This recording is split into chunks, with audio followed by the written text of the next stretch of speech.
This is a sort of rail car from 1920 and something more.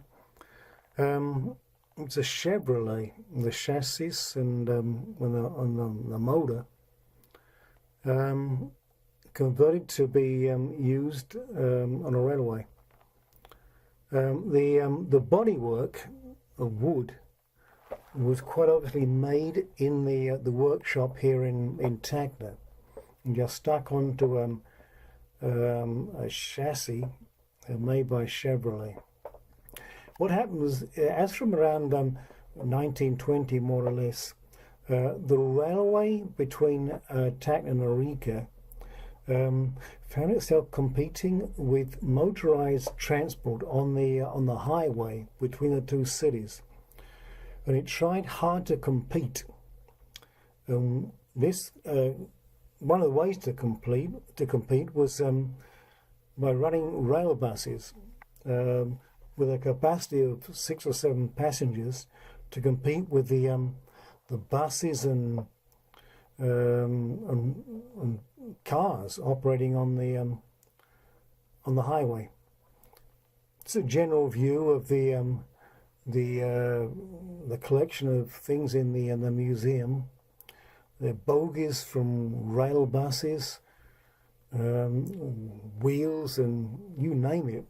Most of the things on the display not been identified as up to now.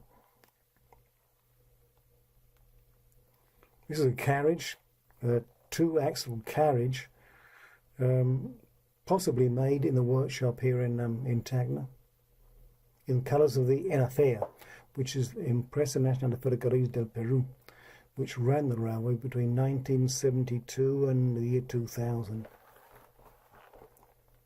Another old carriage, twin-axled, used in office in its latter days.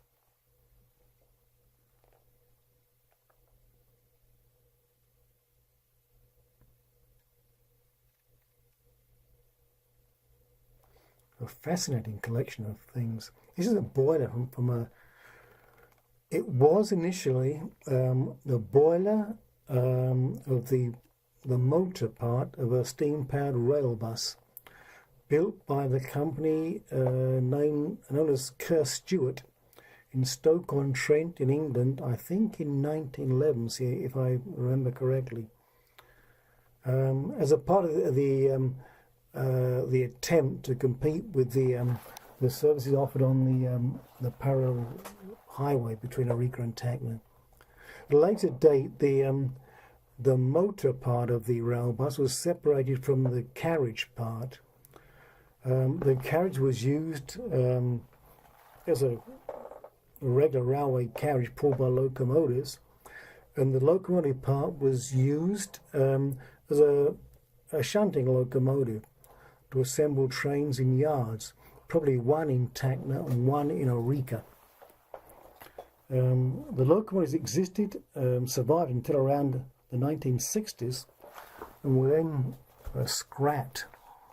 Most of the parts just disappeared for scrap, but two boilers there were two rail buses, 2 shunting locomotives, and 2 boilers.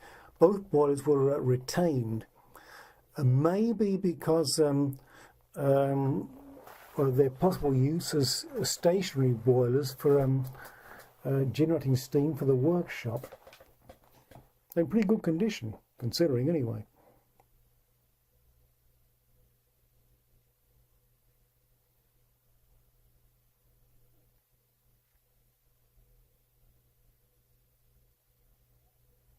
They generated saturated steam, not superheated steam.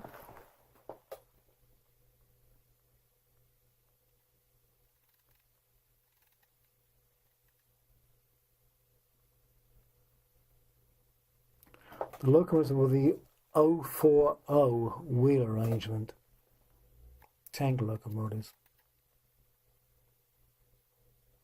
That's what the dome was. It's the firebox.